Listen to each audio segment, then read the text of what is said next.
ಮಾಮೂಲಿ ದಿನನಿತ್ಯದ ಆರೋಗ್ಯ ಸೇವೆಗಳನ್ನ ಕೊಡ್ತಾ ಇದ್ದಾರೆ. ಹೇಳಿ ಅಷ್ಟೇ. ಮಾತ್ರೆಗಳೆಲ್ಲ ಇದೆಯಾ? ಔಷಧಿ ಈಗ ಮಾರ್ಚಿನಲ್ಲಿ 65,000 ರೂಪಾಯಿ ಬಿಡುಗಡೆ ಮಾಡಿದೆ ಸರ್ ಸರ್ಕಾರದಿಂದ ಔಷಧಿಗೋಸ್ಕರ. ಪರ್ಚೇಸ್ ಮಾಡಿ ಅಗತ್ಯ ಔಷಧಿಗಳು ಖರೀದಿ ಮಾಡಿ ನಿರ್ವಹಿಸ್ತಾ ಇದ್ದಾರೆ. ಖರೀದಿ ಆಯ್ತಾ? ಇನ್ನೂ ಖರೀದಿ ಆಗಿಲ್ಲ? ಹಾಗೆ ಸರ್ ಜರೂರು ಮಾಡ್ಬೇಕಂತ. ಈಗ 15 ಹಾಸ್ಪಿಟ್ಲಿಗೆ ಎಷ್ಟು ಡಾಕ್ಟರ್ ಇದ್ದಾರೆ? ಡಾಕ್ಟರ್ ಇಲ್ಲ. ಮೊದಲನೇದು ಹಾಸ್ಪಿಟಲ್ಗೆ ಡಾಕ್ಟರ್ ಇಲ್ಲ ಸರ್. ಹಂಗಾಗಿ ಔಟ್ಸೋರ್ಸಿಂದ ಅವ್ರು ನೇಮಕ ಮಾಡಿ ಅಲ್ಲಿಗೆ ನಿಯೋಜಿಸಿದ್ದಾರೆ ಸರ್. ನೇಮಕೋಸ್ಕರ ಉಳಿದಂತೆ ಮಾಡ್ತಾ ಇದ್ದಾರೆ. ಈ ಬಸ್ಗಳಿಗೆ ರಾತ್ರಿ ಒಬ್ಬರು ಡಾಕ್ಟರ್ ಬೇಕು ಅಂತ ಹೇಳಿ ಅವತ್ತಿಂದ ಬೇಡಿಕೆ ಇದೆ. ಹೌದು ಸರ್. ತಾವು ಸಾಕಷ್ಟು ಇಲ್ಲಿಂದ 30 ಕಿಲೋಮೀಟರ್ ಸಿಟಿಯಿಂದ ಇರೋದು. ಹೌದು ಸರ್. ಹತ್ರ ಇಲ್ಲೇ ಕರ್ಕೊಂಡು ಬರ್ತಾರೆ. 30 ಕಿಲೋಮೀಟರ್ ಇದೆ. ರಾತ್ರಿಗೆ ನಾವು ಅವತ್ತು ಹೇಳಿದ್ವಿ ಆಲ್ಟರ್ನೇಟ್ ಹಾಕಿ ಇಲ್ಲ ಅಂತಂದ್ರೆ ಏನಾಯ್ತು? ಹೌದು ಸರ್. ಲಾಸ್ಟ್ ಕೇಳಿ ತಾವು ಹೇಳಿದ್ರಿ, ಹಲವಾರು ಬಾರಿ ಹೇಳಿದ್ರಿ. DHO ಸರ್ ಡಿಸ್ಕಸ್ ಮಾಡಿ ಸರ್ ನೋಡಪ್ಪ ಹಗಲೊತ್ತೇ ಡಾಕ್ಟರ್ ಅಲ್ಲಿ ಬಸ್ಸಾಡಲ್ಲಿ ಔಟ್ಸೋರ್ಸಿಂದ ನೇಮಕ ಮಾಡಿದ್ವಿ. ರಾತ್ರಿಯಲ್ಲಿ ತೊಗೊಂಡ್ರೆ ಸಂಬಳ ಕೊಡೋಕ್ಕೆ 8 ಅಕೌಂಟ್ ಎಲ್ಲಿದೆಯಪ್ಪ ಆಗಲ್ಲ ಅಂತ ಹೇಳ್ತಾರೆ ಸರ್. ಆಮೇಲೆ ಅಕ್ಕಪಕ್ಕದಿಂದ ಡಾಕ್ಟರ್ ಸೂರ್ಯಕರ್ ಸರ್ ಹೇಳಿದ್ರು ಅಕ್ಕಪಕ್ಕದಿಂದ ನಿಯೋಜನೆ ಮಾಡಿ ಅಂತೇಳಿ. ಈಗ ಇದೇ ತರ ಮಂಡ್ಯ ವಿಧಾನಸಭಾ ಕ್ಷೇತ್ರದ ಮಾತ್ರ ಇದೆ. ನಮ್ಮ ವಿಧಾನಸಭಾ ಕ್ಷೇತ್ರದ ಮಾತಾಡ್ತೇವೆ. ಬೇರೆ ಕಡೆಗೆಲ್ಲ ಸಂಬಳ ಕೊಡ್ಬೋದು. ಇಲ್ಲ ಸರ್, ಬೇರೆ ಕಡೆ ಯಾವುದು ವೇಕೆನ್ಸಿ ಇಲ್ಲ. DHO ಇಬ್ಬರು ಕೇಳೋದು ರಾತ್ರಿ ಹೊತ್ತಿಗೆ ಕೊಡೋದಕ್ಕೆ ನಮ್ಮ ಮಂಡ್ಯ ವಿಧಾನಸಭಾ ಕ್ಷೇತ್ರದಲ್ಲಿ ಮಾತ್ರನಾ ಈ ಕಾನೂನು? ಈ ರಾಜ್ಯಾದ್ಯಂತ ಈ ಥರನೇ ಇದೆಯಾ ಅಂತ? DHO sir depend sir. DHO ಮೇಲೆ ಡಿಪೆಂಡ್ ಆಗುತ್ತೆ. ನಮಗೆ ಅಪಾಯಿಂಟ್ಮೆಂಟ್ ಅಥಾರಿಟಿ ಆಗಲಿ ಅದು ಇರಲ್ಲ. ಈ ಬಗ್ಗೆ ಹೆಂಗೆ ಕೆಲಸ ತಪ್ಪಿಸೋದು ದೇವ್ರಿಗೆ ಗೊತ್ತಿಲ್ಲ ಸರ್. ಹೇಳಿ ಸರ್.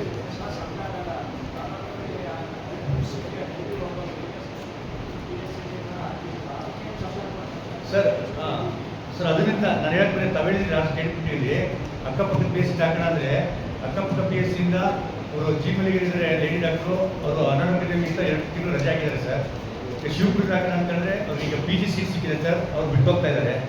ಇನ್ನು ಬೇಬಿ ಡಾಕ್ಟ್ರು ಅವರು ಟ್ರಾನ್ಸ್ಫರ್ ಹೋಗ್ತಾ ಇದ್ದಾರೆ ಸರ್. ಮೈಸೂರು ಟ್ರಾನ್ಸ್ಫರ್ ಹೋಗ್ತಾ ಇದ್ದಾರೆ. ಆ ಥರ ಆಗಿದೆ ಸರ್. ನಾವು ಹೇಳಿದ್ರು ನಾವು ಇದು ಮಾಡ್ತೀವಿ ಸರ್. ಟ್ರಾನ್ಸ್ಫರ್ ತೊಗೊಂಡು ಬೇರೆ ಕಡೆ ಹೋಗ್ತೀವಿ. ಅಲ್ಲ ರೀ ಡಾಕ್ಟರ್ ಹಾಕೋದ್ರೆ ಏನೇನೋ ಹೇಳಾಕ್ಬಿಡಪ್ಪ ಕಾನೂನಲ್ಲಿ. ಅದು ಇರುವಂಥದ್ದು ವಿಚಾರ ತಮ್ಗೆ ಹೇಳಿದ್ವಿ ಸರ್. ಹೌದ್ರಿ, ಡಾಕ್ಟರ್ ಬೇಕಲ್ಲ. ರಾತ್ರಿ ಹೊತ್ತು ತುಂಬ ದೂರ ಇದೆ ಬಸ್ರಾಡು. ಏನೋ ಕಲ್ಲಿನ ಸಾಕ್ಪುರ ಇಲ್ಲಿ ಅಕ್ಕಪಕ್ಕ ಬಂದ್ಬಿಡ್ತಾರೆ ಅನ್ಬೋದು. ಅಲ್ಲಿಂದ ಬರೋಷ್ಟು ಪೇಷಂಟ್ ಸಪೋರ್ಟ್ ಏನು ಮಾಡೋದು? ತಾವು ಹೇಳಿದಂತೇನೆ 2 ಬಾರಿ DHO ಅಂತ ನಾವು ನಾನು ಹೇಳಿದೆ ಅಂತ ಬೇಡಪ್ಪ, ಸಾರ್ವಜನಿಕರಿಗೋಸ್ಕರ ಹಾಕಿ ಹೇಳಿದ್ವಿ. ಅದು ಇಲ್ಲಾಂದ್ರೆ ಆಗಲ್ಲ ಅಂತ ಹೇಳಿದ್ರು. ಅಂದ್ರೆ ನಾವು ಡಿಸೈಡ್ ಮಾಡ್ಕೋಬೇಕು ಇವ್ರು ಹಾಕಕ್ಕಾಗಲ್ಲ ಅಂತ. ಅಲ್ಲಿಗೆ ಡಿಸೈಡ್ ಅದು DHO ನೀವು ಹಾಕಕ್ಕಾಗಲ್ಲ ಅಂತ ನಾವೇ ಡಿಸೈಡ್ ಮಾಡ್ಕೋಬೇಕು. ಅಂದ್ರೆ ನೀನು ಸುಮ್ಮನೆ ನಿಂತಿದೆ ಅಂದ್ರೆ ನೀವು ಹೇಳೋದಂಗೆ ಹೇಳಿ ನಾವು ನಿಂತ್ಕೊಂಡೇ ಇರ್ತೀನಿ. ಇಲ್ಲ ಸರ್, ನಾವು ಸಾಕಷ್ಟು ಬಾರಿ ಭೇಟಿ ಮಾಡಿ ಹೇಳಿದ್ವಿ ಸರ್. ತೊಂದರೆ ಆಗ್ತಾಯಿದೆ ಬೇಕು ಸರ್ ಅಂತ ಹೇಳಿದ್ವಿ ಸರ್. ಆಂಬುಲೆನ್ಸ್ ಏನು ಹೋಗ್ಲಿ? ಆಂಬುಲೆನ್ಸ್ ನೀವು ಮೆಂಬರ್ಗಳೇನಾದ್ರು ಕೇಳ್ತಿರೋ ಕ್ವಶನ್ ಏನಿದೆಯಾ? ಹಾಸ್ಪಿಟಲ್ ಹೇಳಿ, ಮೈಕ್ ಇಟ್ಕೊಂಡು ಕೇಳಿ. ಅಲ್ಲೇಗೆರೆಯವರಿಗೆ ಸಮಸ್ಯೆ ಏನು ಕೇಳಿ ಸರ್. ಅಲ್ಲೇಗೆರೆಯಲ್ಲಿ ಅವತ್ತು ಡಾಕ್ಟರ್ ಸುದರ್ಶನ್ ಅಂತ ಇದ್ದಾರೆ. ಇದುವರೆಗೆ ಯಾವುದೋ ಒಂದು ಕಂಪ್ಲೇಂಟ್ ಬಂದಿಲ್ಲ ಅಲ್ಲೇಗೆರೆಯಿಂದ. ತಾವು ಹೇಳ್ತಾ ಇದ್ದೀರಾ ರಾತ್ರಿ ಪಾಳಿಗೆ ಡಾಕ್ಟರ್ ಬೇಕು ಅಂತ. ಕಂಪ್ಲೇಂಟ್ ಹೋಗೋರಿಗೆ ಸಾಯಿಸ್ಬಿಟ್ಟು ನಾನು ತಗೊಂಡು ಕಂಪ್ಲೇಂಟ್ ಬಂದೈತೆ ನೋಡಿ. ಈಗ ಕಂಪ್ಲೇಂಟ್ ಬಂದಿರೋದಕ್ಕೆ ಮಂಡ್ಯಕ್ಕೆ ಹೋಗ್ತೀವಿ. ಮಂಡ್ಯದಲ್ಲಿ ಪುರಸ್ಕಾರ 2-3 ಕೇಸು ಸತ್ತೋಗಿದೆ. ಮಂಡ್ಯಕ್ಕೆ ಬರೋದ್ರ ಮಂಡ್ಯದಲ್ಲಿ ಕರ್ಕೊಂಬಂದ್ರು ಕೂಡ ಟೋಕನ್ ತಗೊಂಡ್ಬಂದು ನಿಂತಾರೆ. ಟೋಕನ್ ತಗೋಕ್ಕೆ ಸತ್ತೋಗಿರ್ತಾರೆ. ಆ ಥರ ನನಗೂ ಆಗಿದೆ ಆ ಕೇಸು. ಎಮರ್ಜೆನ್ಸಿ ಕೇಸು ಬೇಗ ನೋಡಲ್ಲ. ಅಲ್ಲೇಗೆರೆ ನಮ್ಮೂರು ಮಂಡ್ಯದಲ್ಲಿ ನೋಡಲ್ಲ ನೀವು. ಸಿಕ್ಕಾಪಟ್ಟೆ ತೊಂದರೆ ಇದೆ. ಈಗ ನೀವು ಸಂಬಳ ಕೊಡ್ತಾರೆ, ಡಾಕ್ಟರ್ ಇಲ್ಲ. SSLC ಪರೀಕ್ಷೆ ಕಾರ್ಯ ಮುಗಿದಿದೆ ಸರ್. ಅದರಲ್ಲಿ ನಮ್ಮ ತಾಲೂಕಲ್ಲಿ ಒಟ್ಟು ವಿದ್ಯಾರ್ಥಿಗಳು 1198 ಮಕ್ಕಳು ಪರೀಕ್ಷೆಗೆ ಹಾಜರಾಗಿದ್ದಾರೆ ಸರ್. ಈ ಪರೀಕ್ಷೆ ಜೊತೆಗೆ ವ್ಯಾಲ್ಯೂಯೇಷನ್ ಬರುತ್ತೆ ಸರ್. ನಾಳೆ 24 ರಿಸಲ್ಟ್ ಲಾಸ್ಟ್ ಟೈಮ್ ಒಂದು ಸೆಕೆಂಡ್ ಪ್ಲೇಸ್ ಜೊತೆಗೆ ನಾಳೆಯಿಂದ ಬೇಸಿಗೆ ಶಿಬಿರವನ್ನು ಮಾಡ್ತಾ ಇದ್ದೀವಿ ಸರ್. ಒಂದು ತಿಂಗಳ ಕಾಲ ಬೇಸಿಗೆ ಶಿಬಿರ ಕೇಳಿಸ್ತಾನೆ ಇಲ್ಲ.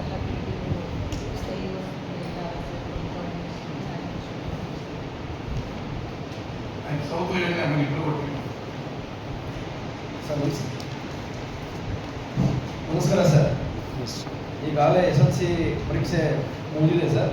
24ನೇ ತಾರೀಕು ರಿಸಲ್ಟ್ ಬರುತ್ತೆ ಅಂತ ಮಾನ್ಯ ಇಲಾಖೆಯಿಂದ ಆದೇಶ ಬಂದಿದೆ ಸರ್. ನಮ್ಮಲ್ಲಿ 3,353 ವಿದ್ಯಾರ್ಥಿಗಳು ಪರೀಕ್ಷೆಯನ್ನು ಬರೆದಿದ್ದು ಸರ್. ಕಳೆದ ವರ್ಷವೂ ಕೂಡ ಮಂಡ್ಯ ಸೌತ್ ಮೊದಲನೇ ಸ್ಥಾನ ಬಂದಿತ್ತು ಸರ್. ಈ ವರ್ಷವೂ ಕೂಡ ನಮ್ಮ ಅಧ್ಯಕ್ಷತೆಯಲ್ಲಿ ಎಲ್ಲ ವಿದ್ಯಾರ್ಥಿಗಳಿಗೂ ಕೂಡ ನಾವು ಒಂದು ಪರೀಕ್ಷಾ ವ್ಯಯ ಹೋರಾಡಿಸುವ ಬಗ್ಗೆ ಒಂದು ಕಾರ್ಯಾಗಾರವನ್ನು ಮಾಡಿ ವಿದ್ಯಾರ್ಥಿಗಳ ಆತ್ಮವಿಶ್ವಾಸ ತುಂಬಿ ಎಕ್ಸಾಮ್ ಬರೆಸಿದ್ದೀವಿ ಸರ್. ಈ ವರ್ಷವೂ ಕೂಡ ಮೊದಲನೇ ಸ್ಥಾನ ಬರುವ ಚಾನ್ಸ್ ಇದೆ ಸರ್. ಕಾಯ್ತಾ ಇದ್ದೀವಿ ಸರ್. ಮತ್ತು ಈಗಾಗಲೇ 2026-27ನೇ ಸಾಲಿಗೆ ಪಠ್ಯ ಪುಸ್ತಕಗಳು ಬರ್ತಾ ಇದೆ ಸರ್. ಅದನ್ನು ಬೋರ್ಡಲ್ಲಿ ಸಂಗ್ರಹ ಮಾಡ್ತಾ ಇದ್ದೀವಿ ಸರ್. ನೆಕ್ಸ್ಟ್ ಮಂತು 25ರಿಂದ 26ನೇ ತಾರೀಕು ಒಳಗಡೆ ನಾವು ಎಲ್ಲ ಶಾಲೆಗಳಿಗೂ ಕೂಡ ವಿತರಣೆಯನ್ನು ಮಾಡ್ತೀವಿ ಸರ್. ಅದೇ ರೀತಿ ಸಮವಸ್ತ್ರಗಳು ಕೂಡ ಬರುತ್ತೆ ಅಂತ ಕೂಡ ತಿಳಿಸ್ಕೊಂಡಿದ್ದಾರೆ ಸರ್. ಅದಕ್ಕೂ ಕೂಡ ನಾವು ಸಿದ್ಧತೆಯನ್ನು ಮಾಡ್ಕೊಂಡಿದ್ದೀವಿ. ಮತ್ತು ಎಲ್ಲೆಲ್ಲಿ ಟೀಚರ್ಸ್ ಇಲ್ಲ ಅದಕ್ಕೂ ಕೂಡ ಗೆಸ್ಟ್ ಟೀಚರ್ಸ್ ಕೊಡ್ತೀವಿ ಅಂತ ಕೂಡ ಹೇಳಿದ್ದಾರೆ. ಆ ಪಟ್ಟಿಯನ್ನು ಕೂಡ ಮಾಡ್ಕೊಂಡಿದ್ದೀವಿ ಸರ್. ಟ್ರಾನ್ಸ್ಫರ್ ಆಗಿರೋ ಟೀಚರ್ಸ್ ಎಲ್ಲರೂ ಕೂಡ ಈಗ ನಾವು ವರ್ಗಾವಣೆ ಮಾಡಿ ಆದೇಶವನ್ನು ಕೊಟ್ಟಿದ್ದೀವಿ ಸರ್. ಬಂದವರು ಕೂಡ ನಾವು ರಿಪೋರ್ಟನ್ನು ಮಾಡಿಸ್ಕೊಂಡಿದ್ದೀವಿ ಸರ್. ಮತ್ತು ನಾಳೆಯಿಂದ ಮಾನ್ಯ ಮುಖ್ಯ ಕಾರಣಾಧಿಕಾರಿಗಳು ಎಲ್ಲ ಗ್ರಾಮಗಳಲ್ಲೂ ಕೂಡ ಬೇಸಿಗೆ ಶಿಬಿರಗಳನ್ನು ಮಾಡಿ ಅಂತ ಮಕ್ಕಳಿಗೆ ಹೇಳಿದ್ದಾರೆ ಸರ್. ಅದನ್ನು ಸಂಪೂರ್ಣವಾಗಿ ಸಿದ್ಧತೆಯನ್ನು ಮಾಡ್ಕೊಂಡಿದ್ದೀವಿ ಸರ್. ನಾಳೆಯಿಂದ ಚಾಲನೆಯನ್ನು ಮಾಡ್ತೀವಿ ಸರ್. ತಮ್ಮನ್ನು ತಂದು ತಮ್ಮನ್ನು ಕೂಡ ಕರೆದು ಯಾವುದಾರ ಒಂದು ಗ್ರಾಮದಲ್ಲಿ ಉದ್ಘಾಟನೆ ಮಾಡಲಿಕ್ಕೆ ಪ್ರಯತ್ನವನ್ನು ಪಡ್ತೀವಿ ಸರ್. ಬೇಸಿಗೆ ಶಿಬಿರ ಅಂದರೆ ಬೆಳಿಗ್ಗೆ 10 ಗಂಟೆಯಿಂದ ಮಧ್ಯಾಹ್ನ 1:30 ಗಂಟೆವರೆಗೂ ಕೂಡ ಮಕ್ಕಳಿಗೆ ಓದುವಿನ ಜೊತೆಗೆ ಆಟಗಳು, ಕಬಡ್ಡಿ ಆಗ್ಬೋದು, ಲಗೋರಿ ಆಗ್ಬೋದು, ಅಥವಾ ಇಲಾಖೆಯ ಮಹತ್ವಗಳಾಗ್ಬೋದು, ಗ್ರಾಮದ ಮಹತ್ವಗಳಾಗ್ಬೋದು, ಒಟ್ಟಾರೆ ಮಕ್ಕಳು ಬೇರೆ ಕಡೆ ಎಲ್ಲೂ ಹೋಗ್ದಂಗೆ ಮತ್ತು ಅವರಿಗೆ ಬೇಸಿಗೆ ಸಮಯದಲ್ಲಿ ಹಲವಾರು ಇಲಾಖಾ ವಿಷಯಗಳಾಗ್ಬೋದು ಅಥವಾ ಸಾಮಾಜಿಕ ವಿಷಯಗಳಾಗ್ಬೋದು, ಶೈಕ್ಷಣಿಕ ವಿಷಯಗಳಾಗ್ಬೋದು ಅವೆಲ್ಲ ತಿಳಿಸ್ಕೊಡೋದಕ್ಕೆ ಮೇಡಮ್ ಒಂದು ಕಾರ್ಯಕ್ರಮವನ್ನು ಮಾಡಿ ಪ್ಲ್ಯಾನನ್ನು ಮಾಡಿದ್ದಾರೆ ಸರ್. ಪ್ರತಿದಿನ 10 ಗಂಟೆಯಿಂದ 1:30 ಗಂಟೆ ಪ್ರತಿ ಗ್ರಾಮದಲ್ಲೂ ಕೂಡ ಶಾಲಾ ಆವರಣದಲ್ಲಿ ಅಥವಾ ಪಂಚಾಯಿತಿ ಆವರಣದಲ್ಲಿ ಅಥವಾ ಅರಿವು ಕೇಂದ್ರದಲ್ಲಿ ಮಾಡೋದಕ್ಕೆ ಪ್ಲ್ಯಾನನ್ನು ಮಾಡ್ಕೊಂಡಿದ್ದೀವಿ ಸರ್. ಖಾಸಗಿಯವರು ಸಹಭಾಗಿತ್ವದಲ್ಲಿ ಸ್ಪೆಷಲ್ ಆಗಿ ಏನಾದರೂ ಬೇಸಿಗೆ ಶಿಬಿರ ಮಕ್ಕ ಹತ್ತದಡಿ ಮಾತಾ ನಾವು ಹೇಳಿದ್ರೆ ಮಾಡ್ತೀವಿ ಸರ್. ದೂರ ಆಯ್ತು. ಸರಿ ಸರ್, ಪ್ಲ್ಯಾನ್ ಮಾಡ್ತೀವಿ ಸರ್. ಎಲ್ಲ ಟೀಚರ್ಸ್ಗೂ ಉಭಯ ಮಾಧ್ಯಮ ಶಾಲೆಗಳಿಗೆ ತರಬೇತಿ ಕೊಟ್ಟಿದ್ದೀವಿ. LKG UKG ಎಲ್ಲ ನಡೀತಿದೆ ಸರ್. ಅಲ್ಲೆಲ್ಲ ಕೂಡ ಇಂಗ್ಲೀಷ್ ಮೀಡಿಯಂ, ಕನ್ನಡ ಜೊತೆ ಇಂಗ್ಲೀಷ್ ಮೀಡಿಯಂ ವಿಭಾಗ ಆಗ್ತಿದೆ ಸರ್. ಈಗಾಗಲೇ ಸ್ಯಾಟ್ಸಿನ ಟೆಕ್ಸ್ಟ್ ಬುಕ್ಕು ಅವರೇ ಕೊಟ್ಬಿಟ್ಟಿದ್ರು ಸರ್. ಅದು ಸ್ಯಾಟ್ಸಲ್ಲೂ ಕೂಡ ಟೆಕ್ಸ್ಟ್ ಬುಕ್ ಹಾಕಿದ್ದೀವಿ. ಈ ಟೆಕ್ಸ್ಟ್ ಬುಕ್ಕು ಬರುತ್ತೆ ಸರ್. ಮತ್ತು ತರಬೇತಿಗಳಾಗಿದೆ. ಹೋದ ವರ್ಷ ನೀವು ಮತ್ತು ಈ ವರ್ಷಕ್ಕೂ ಹೊಸದಾಗಿ ಯಾರು ಶುರು ಮಾಡ್ತಾರೋ ಇಂಗ್ಲೀಷ್ ಅಕಾಡೆಮಿಯಲ್ಲಿ ಉಭಯ ಮಾಧ್ಯಮ ಶಾಲೆಗಳಾಗುತ್ತೆ ಸರ್. ಅವತ್ತು ಎಲ್ಲ ಆ ಥರದ್ದು ಇಂಗ್ಲೀಷ್ ಮೀಡಿಯಂ ಸ್ವಲ್ಪ ಒಳಗಿರೋದ್ರಿಂದ ಆ ಥರದ ಕಡೆಗೆ ಸ್ವಲ್ಪ ಮಕ್ಕಳ ಸಂಖ್ಯೆ ಜಾಸ್ತಿ ಆಗೋದು ಕೂಡ ಪ್ರಯತ್ನ ಮಾಡ್ತೀವಿ. ಎಲ್ಲ ಮುಖ್ಯ ಶಿಕ್ಷಕರು ಸಭೆಗಳನ್ನು ಮಾಡ್ತೀವಿ, ಅರ್ಜೆಂಟ್ ಮಾಡ್ತೀವಿ ಸರ್. ಆಮೇಲೆ ಎಲ್ಲ ಸಾಕಷ್ಟು ಸಾಲಲ್ಲಿ ಬಸ್ ಹಿಂದಕ್ಕೆ ಬಾ. ಚೂರು ಹಿಂದಕ್ಕೆ. ಇಲ್ಲ ಯಾರಿಂದ ದಾನ ಕೊಟ್ಟು ಎಷ್ಟು ವಿಸ್ತೀರ್ಣ ಅಥವಾ ಅಟ್ಲೀಸ್ಟ್ ಇಲಾಖೆ ಹೆಸರಿಗೆ ಮಾಡಿಸ್ಕೊಂತಿದ್ರು. ಅದನ್ನು ಈಗ ನಾವು ತಹಸೀಲ್ದಾರ್ ಸಾಹೇಬ್ ಹೇಳಿದ್ರೆ ರೆವಿನ್ಯೂ ಜಾಗನ ಅವ್ರು ಮಾಡ್ತಾರೆ. ಪಂಚಾಯತಿ ವ್ಯಾಪ್ತಿ ಆದರೆ ನಮ್ಮ PDO ಹೇಳ್ಬಿಟ್ಟು ಇಮಿಡಿಯೇಟ್ ಮಾಡಿಸ್ಕೊಡ್ತಾರೆ. ಇದು ಸರ್ಕಾರದ ಹಂತದಲ್ಲೂ ಚರ್ಚೆ ಆಗಿದೆ. ನೋಡಿ ಎಲ್ಲ ಮಾಡಿ ಆಯ್ತು ಸರ್. ಯಾಕೆಂದರೆ ಈಗ ಅವ್ರ ಮಕ್ಕಳು ಮೊಮ್ಮಕ್ಕಳು ಬಂದರೂ ಗೊತ್ತು ಇವತ್ತು ಎಲ್ಲ ಲ್ಯಾಂಡ್ ವ್ಯಾಲ್ಯೂ ಜಾಸ್ತಿ ಆಗಿದೆ. ಒಳ್ಳೊಳ್ಳೆ ಜಾಗದಲ್ಲಿ ಇರ್ತಾರೆ. ಅವರೆಲ್ಲ ನಮ್ಮ ಕೇಸ್ ಹಾಕೋದಂತಂದರೆ ನಾವು ನಮ್ಮ ಹತ್ರ ದಾಖಲಾತಿ ಏನಿಲ್ಲ ಅಂದರೆ ಏನು ಮಾಡೋಕ್ಕಾಗಲ್ಲ. ನಾಳೆಯಿಂದ ನಾವು ನಾಮಿನೇಷನ್ ಮಾಡ್ತಾ ಇದ್ದೀವಿ. ಆಯ್ತು, ಪರ್ಮಿಷನ್ ಕೊಟ್ಟಿದ್ದೀರಾ ನೀವು?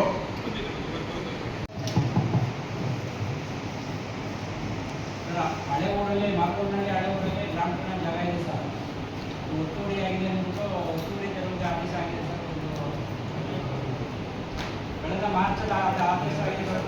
ಇನ್ನೂ ಇದಾಗಿಲ್ಲ ಸರ್. ಕೋರ್ಟಲ್ಲಿ ಕೇಸ್ ಇದೆ ಸರ್. ಅದು ಕೋರ್ಟಲ್ಲಿ ಕೇಸ್ ಇದೆ ಸರ್. ಅದು ತೆರವು ಮಾಡೋಕ್ಕೆ ಸ್ವಲ್ಪ ಸಮಸ್ಯೆ ಆಗ್ತದೆ.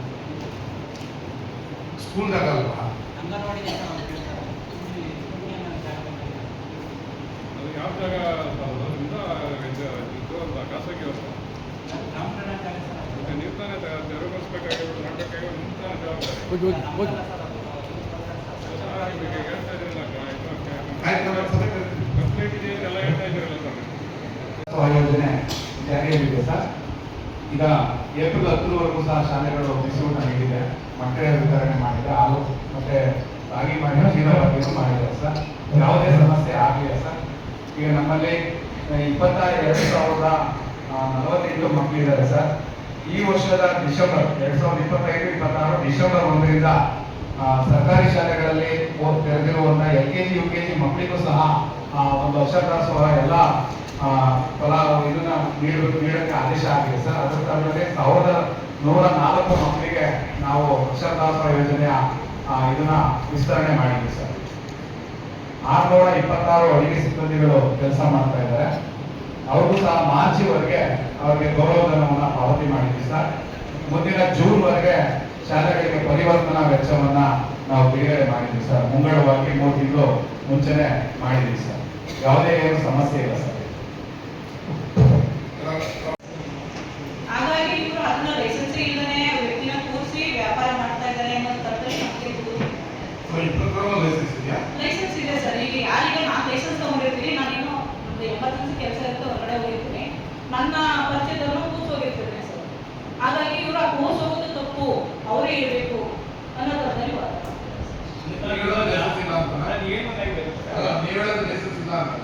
ಲೈಸೆನ್ಸ್ ತಗೊಂಡವ್ರೆ, ಲೈಸೆನ್ಸ್ ತೋಟ್ ಬರ್ತಾ ಇಲ್ಲ. ಅಲ್ಲೇನಾಗುತ್ತೆ, ಲೈಸೆನ್ಸ್ ತಗೊಂಡವ್ರೆ, ಲೈಸೆನ್ಸ್ ತೋಟ ಇದ್ದಾರೆ, ಲೈಸೆನ್ಸ್ ತೋಟ ಯಾರಿದ್ದಾರೆ ಅವರು ಅಂಟಿಸಿದ್ರೆ ಮಾಡ್ತಾ ಇಲ್ಲ, ಕೆಮಿಕಲ್ ಆಗಲಿ ಗೊಬ್ಬರ ಆಗಲಿ ಮಾಡ್ತಾ ಇಲ್ಲ.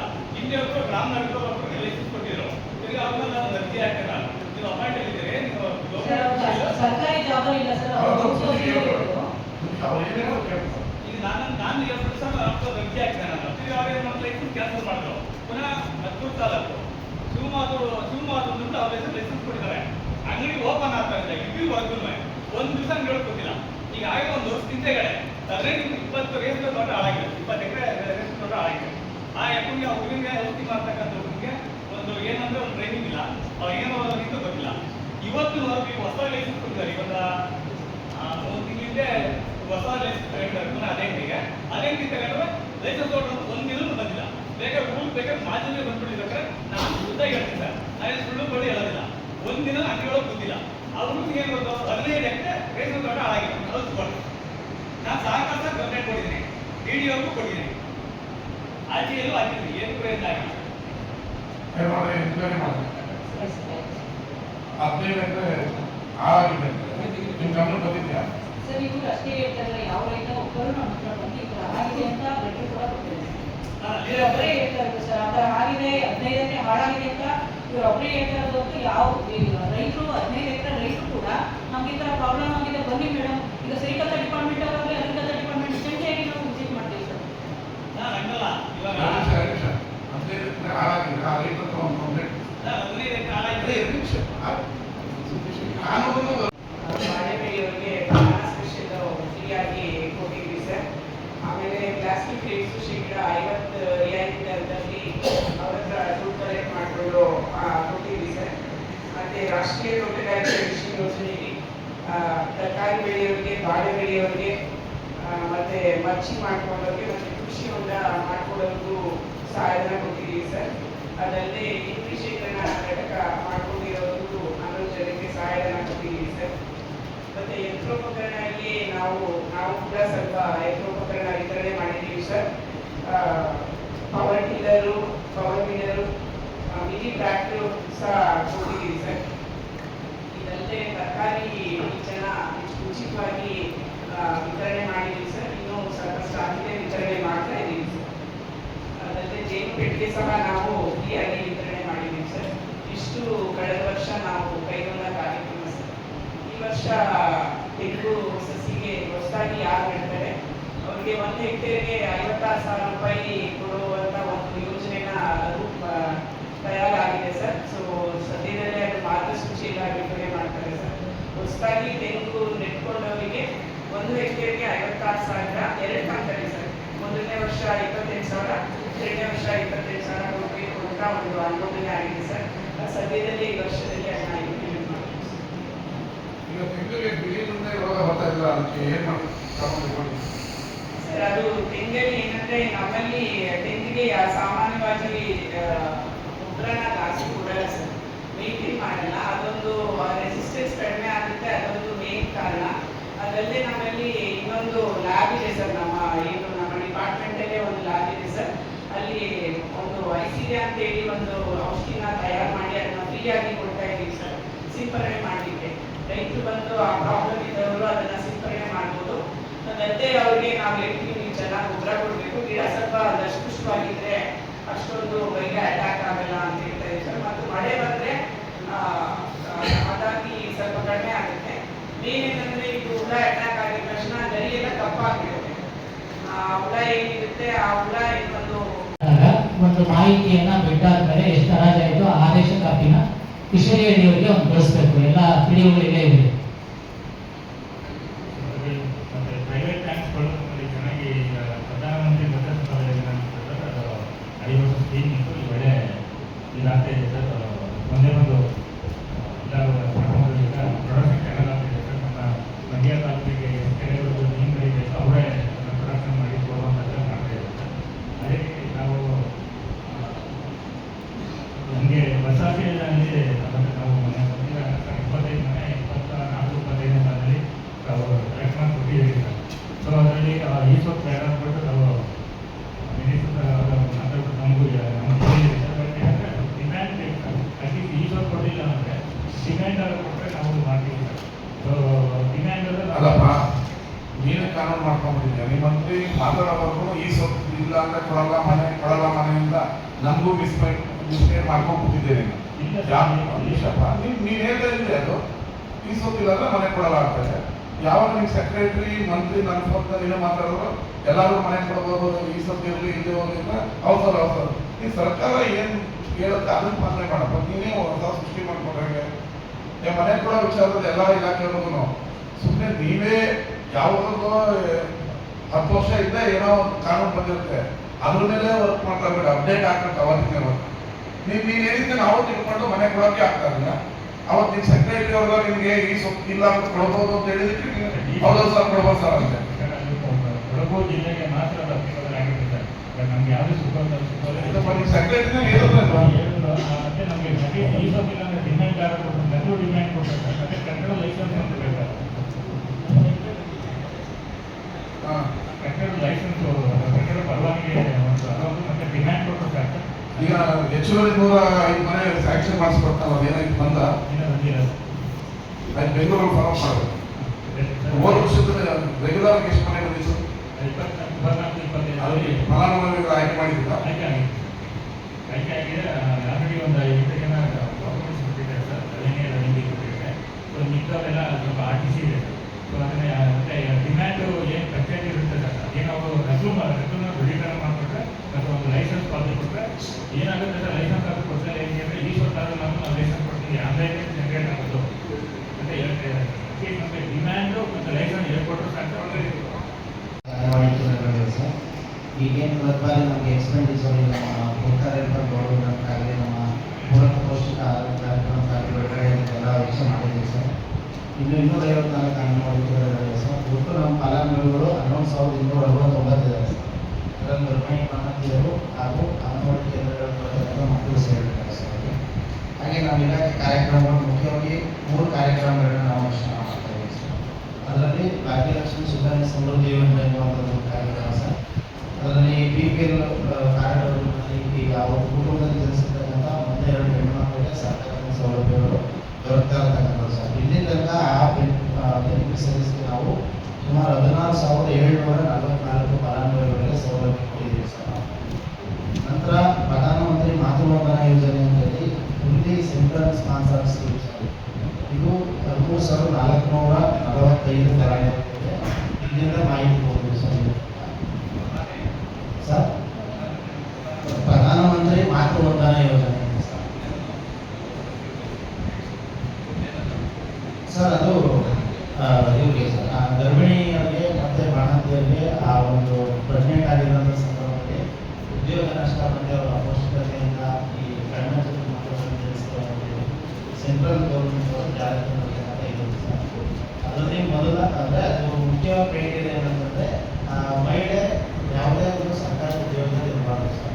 ಅಷ್ಟು ಬಿಟ್ಟರೆ ಇನ್ನು ಎಲ್ಲರೂ ಕೊಡ್ತಾರೆ ಸರ್. ಸರ್ ಅದರಲ್ಲಿ ಮೊದಲನೇ ಹೆಣ್ಮಗುವಿಗೆ 6,000 ರೂಪಾಯಿ, ಎರಡನೇ ಹೆಣ್ಮಗುವಿಗೆ 5,000 ರೂಪಾಯಿ ಕೊಡ್ತಾರೆ ಸರ್ ಅವರಿಗೆ. ಇಷ್ಟು ಸರ್. ನೆಕ್ಸ್ಟು ಮಾತೃಪೂರ್ಣ ಯೋಜನೆ ಅಂತೇಳಿ ಸ್ಟೇಟ್ ಗೌರ್ಮೆಂಟ್ ಸ್ಕೀಮ್ ಸರ್.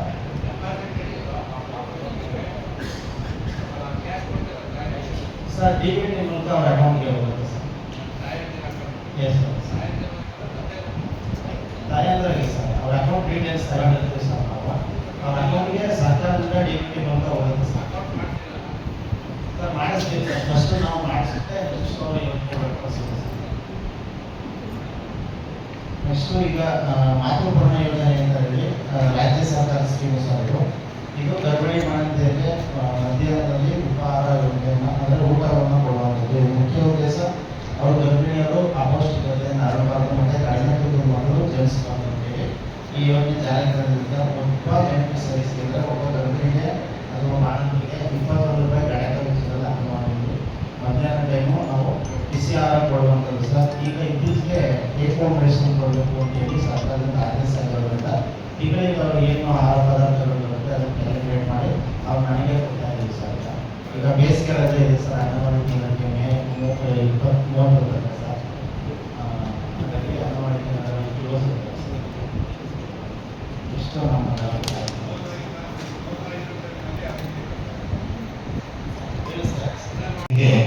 ಒಟ್ಟು 161 ಅಂಗನವಾಡಿಗಳು ಬರ್ತದೆ ಸರ್.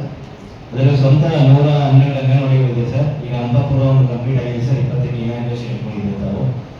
ಮತ್ತೆ ಇನ್ನು 5 ಕಾಮಗಾರಿ ನಡೀತಾ ಇದೆ ಸರ್. ಅದು ಇನ್ನೊಂದು 1 ತಿಂಗಳು ಕಂಪ್ಲೀಟ್ ಆಗಿದೆ ಸರ್. ಸರ್ ಇದು ಸರ್ ಒಂದು ಸರ್ ಇದು ಮುದ್ದೆಗೆರೆ ಸರ್. ಮುದ್ದೆಗೆರೆ ನಡೀತಾ ಇದೆ ಸರ್.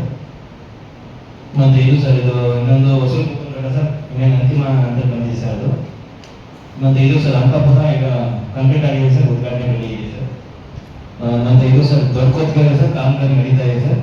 ನಾಲ್ಗೋಡ್ನಲ್ಲಿಗೂ ಕಾಮಗಾರಿ ಇದೆ ಸರ್. ನಾಲ್ಗೋಡ್ನಲ್ಲಿದ್ದು ಅದು ಸುಮಾರು ಏನೋ ಪ್ರಾಬ್ಲಮ್ ಆಗಿ ನಡೆಯೋದು ಸರ್. ಈಗ ನಾವು TPಗೆ ರಿಕ್ವೆಸ್ಟ್ ಮಾಡ್ಕೊಂಡು 4 ಲಕ್ಷ ದುಡ್ಡು ಹಾಕಿಸಿ ಅದನ್ನು ನಡೆಸ್ತಾ ಇದ್ದೀವಿ ಸರ್. ಅಂಕಾಪುರ ನಮಗೆ ಈ ಸಮಸ್ಯೆ ಆಗಿದೆ ಸರ್. ಅದು ಕಂಪ್ಲೀಟ್ ಮಾಡ್ತಿದ್ದೀವಿ ಸರ್. ಎಲ್ಲ ಕಾಮಗಾರಿ ಕಂಪ್ಲೀಟ್ ಮಾಡಿಸ್ಕೊತಾ ಇದ್ದೀವಿ ಸರ್. ಅದೇ ಸರ್ 16 ನಿಮಿಷನ ರೆಡಿ ಇದೆ ಸರ್. ಅಷ್ಟೇ ಬೇಕು ಸರ್.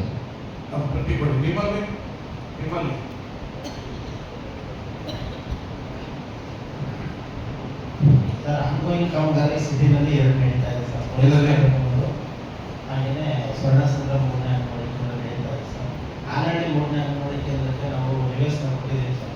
ಉದ್ಯೋಗಗಳಿಗೆ ನಮ್ಮ ಹತ್ರ ಬಂದು ಮಾತಾಡ್ತೀವಿ ಅಂತ ಹೇಳಿದ್ರು ಸರ್. ಆ್ಯಂಬಿಟೆಕ್ಸ್ ನಾನೇ ಹೇಳಿದೆ ಸರ್. ಬೇರೆ ಫಿಕ್ಸ್ ಮಾಡಿ ಮಾಡೋದು ಇನ್ನೊಂದು ದಿನ ಕಂಪ್ಲೀಟ್ ಆಗಿದೆ ಸರ್. ಇನಾಗ್ರೇಷನ್ ಅದು ಇನಾಗ್ರೇಷನ್ ಮಾಡಬೇಕಾ? ಸ್ಟಾರ್ಟಿಂಗ್ ನೀವು ಬಂದಿದ ತಕ್ಷಣ ಇಮಿಡಿಯೇಟ್ಲಿ ಆಮೇಲೆ 25 KV ಹಳೆ ಕಾಲದಲ್ಲಿ ಹಾಕಿರ್ತೀರ. ಈಗ ಜಾಸ್ತಿ ಜನ ಹಾಕಿರ್ತಾರೆ. 50 KV ಬೇಕು ಅಂತ ಅವನ್ನೆಲ್ಲ ಪರಿಶೀಲಿಸಿ ಹಂಗಾಮ ಅಧ್ಯಕ್ಷರು ಇರೋದ್ರಿಂದ ಅವ್ರಿಗೆ ಎಕ್ಸಿಕ್ಯೂಟಿವ್ ಏನೋ ತಂದು ಅದಾಗಲ್ಲ ಅಂದ್ರೆ ನಮ್ಗೆ ಅವ್ರ ಡಿಸ್ಕಸ್ ಮಾಡ್ತಾ ಏನಾದ್ರು ಮಾಡ್ತೀವಿ. ಅದೇ ಅಡಿಷನಲ್ ಟಿ ಸಿ ಇನ್ನೊಂದು 25 KV ಅಧಿಕ ಹಾಕೊಡ್ತೀವಿ. ಇಲ್ಲಾಂದ್ರೆ 60 ಮಾಡ್ಕೊಡ್ತೀವಿ ಸರ್. ಆಯ್ತು ಅದು ಮಾಡ್ತೀವಿ. ಅದು ಮಾಡಿದ ಆಮೇಲೆ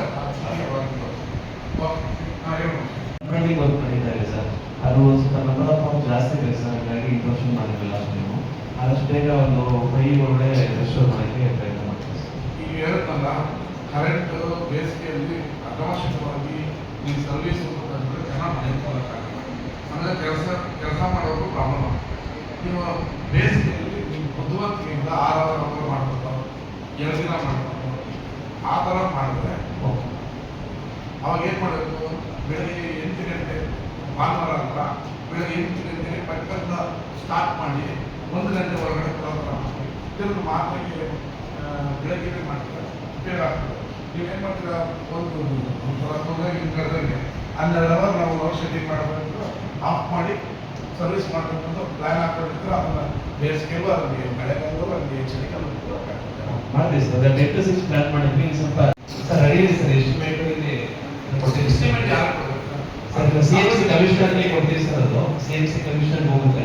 ವರ್ಕ್ಔಟ್ ಲೆವೆಲ್ ಇದೆ ಸರ್. ಅದನ್ನು ಒಂದು ಮಾಸ್ಟರ್ ಪ್ಲಾನ್ ಬೇಸಿಸ್ ಯಾವ ಜಾಗಕ್ಕೆ ಹಾಕಬೇಕು ಅನ್ನೋದು ರೆಡಿ ಇದೆ ಸರ್. ಅದು ಮಾಸ್ಟರ್ ಪ್ಲಾನ್ ತಗೊಂಡು ಫೈನಲ್ ಮಾಡ್ತೀವಿ. ಈಗ 1 ಲಕ್ಷ ಕೊಟ್ಟಿದ್ದೀರ ನೀವು ಎಸ್ಟಿಮೇಟ್. Yes sir. ನಗರಸಭೆ ಕೊಡಬೇಕಾ ನೀವು ಮಾಡಬೇಕು? ನಗರಸಭೆ ಮಾಡ್ತೀವಿ ಸರ್. ಏನು ರೇಟ್ ತಪ್ಪ ಮೈಕಾನ್ ಮಾಡ್ತೀವಿ. ಎರಡು ತರ ಇದೆ ಸರ್. ಡೆಪಾಸಿಟ್ ಕಾಂಟ್ರಿಬ್ಯೂಷನ್ ಮಾಡ್ಬೋದು, ಸೆಲ್ಫ್ ಎಕ್ಸಿಕ್ಯೂಷನ್ ಮಾಡ್ಬೋದು. ಅಥವಾ ಡೆಪಾಸಿಟ್ ಕಾಂಟ್ರಿಬ್ಯೂಷನ್ ಅವ್ರು ಮಾಡಿ ನಮಗೆ ಡೆಪಾಸಿಟ್ ಮಾಡಿದ್ರೆ ನಾವೇ ಮಾಡ್ಕೊಡ್ತೀವಿ ಸರ್. ಇಲ್ಲ ಸೆಲ್ಫ್ ಅಲ್ಲಿ ಇಂಟಿಗ್ರೇಷನ್ ಕೊಟ್ಬಿಟ್ಟು ಅವ್ರಿಗೆ ಮಾಡಕ್ಕೆ ಹೇಳ್ತೀವಿ ಸರ್. ಏನು ಬೇರೆ ಮಾಡಬೇಕಲ್ಲ ಅವ್ರ ಕೆಲಸ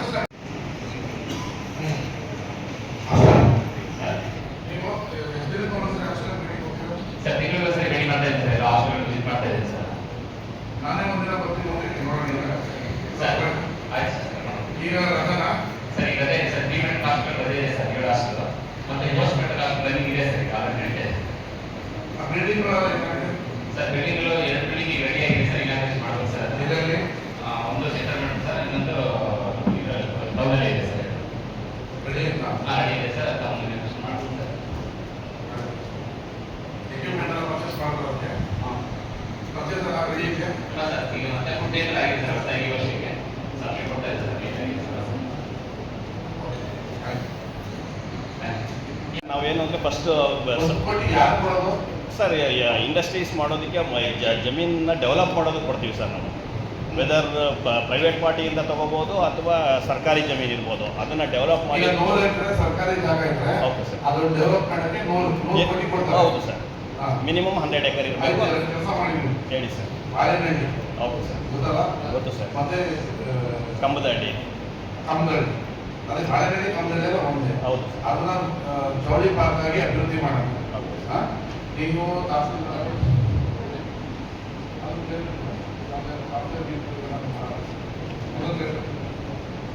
ಈ ಬಾಳೆಹಳ್ಳಿ ದೇವಸ್ಥಾನಕ್ಕೆ ಒಂದು 5 ಎಕರೆ ಜಾಗ ಮಿಕ್ಕಿದ್ದು ಎಷ್ಟು ಎಕರೆ ಬರುತ್ತೋ ಜವಳಿ ಪಾರ್ಕ್ ಆಗಿ ಅಭಿವೃದ್ಧಿ ಮಾಡೋಣ. ಪ್ರಪೋಸಲ್ ರೆಡಿ ಮಾಡಿ ಇದು ಮಾಡೋಣ. ಆ ಮಾರುವೇನಹಳ್ಳಿ ಹತ್ರನೂ 50 ಎಕರೆ ಇದೆ. First phase Balehalli, second phase ಮಾರುವೇನಹಳ್ಳಿ ಅಂತ 2 ಫೇಸ್ ಅಲ್ಲಿ 250 ಎಕರೆ ವಾರ್ ಫುಡ್ ಅಲ್ಲಿ ಕೆಲಸ ಮಾಡೋಣ. ಅದೇ ಇಲಾಖೆ ಆಗಿರೋದ್ರಿಂದ ಹಿಂದೆ ಬಿದ್ದು ನನಗೆ ತಹಸೀಲ್ದಾರ್ಗೆ ನಿಮ್ಗೆ ಏನ್ ಬೇಕೋ ಆ ಡಾಕ್ಯುಮೆಂಟ್ಸ್ ಕೂಡ ಕಡಿದೀವಿ. ಗಾರ್ಮೆಂಟ್ಸ್ ಏನು ಜನಕ್ಕೆ ಒಂದು 25,000 ಉದ್ಯೋಗ ಕೊಡ್ಬೋದು. ವಾರ್ ಫುಡ್ ಅಲ್ಲಿ ರೆಡಿ ಮಾಡಿದ್ರೆ 3 ತಿಂಗಳಲ್ಲಿ ನಾನು ಅದಕ್ಕೆ ಭೂಮಿ ಪೂಜೆ ಮಾಡ್ತೀನಿ. ಬಾಳೆಹಳ್ಳಿ ಮಾರುವೇನಹಳ್ಳಿ. ಈಗ ರೈತರಿಗೆ ಈಗ ಎಕ್ಸಾಂಪಲ್ ಅಲ್ಲಿ ರೈತರ ಜಮೀನು ಇದ್ರೆ ಉಳಿಮೆ ಚೀಟಿಯಿಂದ ಸರ್ಕಾರದಿಂದ ಕಾಂಪೋಸಿಷನ್ ಕೊಡ್ಬೋದು ಅಂತ ಇದೆ ಕಾನೂನು. ಅದಕ್ಕೂ ಬಳಸ್ಕೋಬೋದಲ್ಲ? ಒಂದಿನ ಸ್ಪಾಟ್ ವಿಸಿಟ್ ಮಾಡ್ತೀನಿ ಸರ್. ಅವರು ಒಂದ್ಸರಿ ಬಂದರೆ ಯಾವ ಥರ ಬೇಕು ಬಾಳೆಗೆ ಸ್ಪಾಟ್ ವಿಸಿಟ್ ಮಾಡ್ಬೋದು. ನೋಡಿ ಅನಾಧಿಕೃತವಾಗಿ ಉಳುಮೆ ಮಾಡ್ತಿದ್ರೆ ಮುಲಾಜ್ ನೋಡ್ಬೇಕು. ಜನಕ್ಕೆ ಕೆಲಸ ಕೊಡೋಲ್ಲ.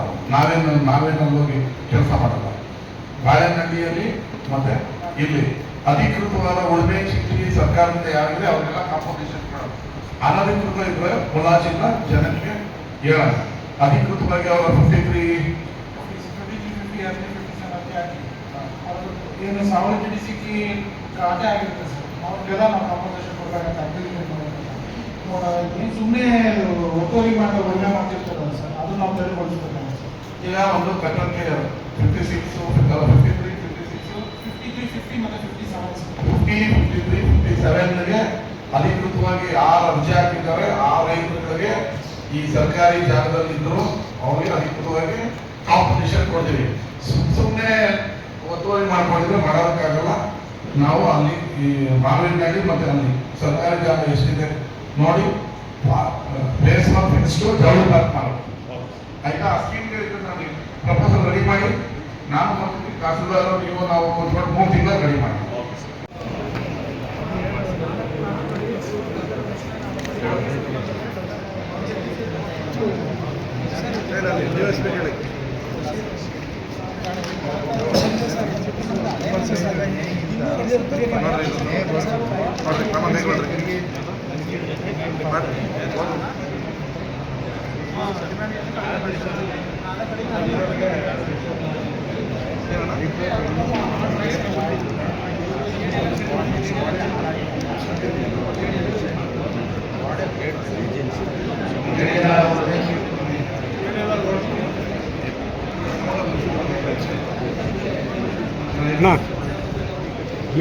ಮೇಡಿಯಲ್ಲಿ 3 ಸಮಸ್ಯೆಗಳಿವೆ ಅಲ್ಲಿ. ಅವರು ರಾಜ್ಯದಲ್ಲಿ ಇದ್ರಲ್ಲ ಬಂದವ್ರೆ ಹೊಟ್ಟೆ ನನಗೆ ಗೊತ್ತಿಲ್ಲ, ನನ್ಗೆ ಕೇಳಿದ್ರು. ಸರ್ ಒಂದೇ ದಿನ ಟಾಸ್ಕ್ ಫೋರ್ಸ್ ಮತ್ತು ಆಶ್ರಯ ಟೈಮ್ ಕೊಡಿ ಸರ್ ಅದು ಡೇಟ್ ಕೊಡ್ತೀನಿ ಆಯಿತಾ. ಬಂದ್ರಲ್ಲ ಮೇಡಮ್. ಈಗ 2 ಎಕರೆ ಕೊಟ್ಟಿದ್ದೀರಲ್ಲ ಹಾಂ ಸರ್ ಯಾವುದು ಬಿ ಎಸ್ 2 ಎಕರೆ 5 ಎಕರೆ ಬೇಕು. ಸಾರ್ವಜನಿಕರು ಒಂದು 2-3 ಎಕರೆ ಬಂದವ್ರು ಸರ್ಕಾರ ಕಳಿಸಿದ್ರೆ ಕಾಪಿ ಅಲ್ಲಿ ಹಿಂದೆ ನಿಂತವ್ರೆ. ನಿಮ್ಮನ್ನು ಭೇಟಿ ಮಾಡಬೇಕು ಅಂದ್ರೆ ಅದಕ್ಕೆ ಕರೆದ್ರು ನಿಮ್ಮ. ಬಟ್ ಇದು ಸಮಸ್ಯೆ ಅಲ್ಲ. ಸರ್ 4.5 ಎಕರೆ ಫೈನಲ್ ಆಗಿತ್ತು ಸರ್. ಹೌದು ಅದು ಕೊಟ್ಟರೆ ಮಾತಾಡ್ತಾರೆ ಅದು ಇದೆ 2 ಎಕರೆ 2.5 ಎಕರೆ ನೋಡಮ್ಮ ಇನ್ನೊಂದು ಸರ್ವೆ ಮಾಡ್ಕೊಡ್ಬೇಕಂತ ಮಾಡ್ಕೊಡಮ್ಮ ಬೂತ್ ಹೊಸ ಬೂತ್ ಇಮಿಡಿಯೇಟ್ಲಿ ಇದೆಲ್ಲ ಬಿಟ್ಟು ಇದೊಂದು ಇಮಿಡಿಯೇಟ್ಲಿ ಮಾಡಿ. ಅದು ಹೇಳಿದ್ರೆ ಏನು ಅಂತ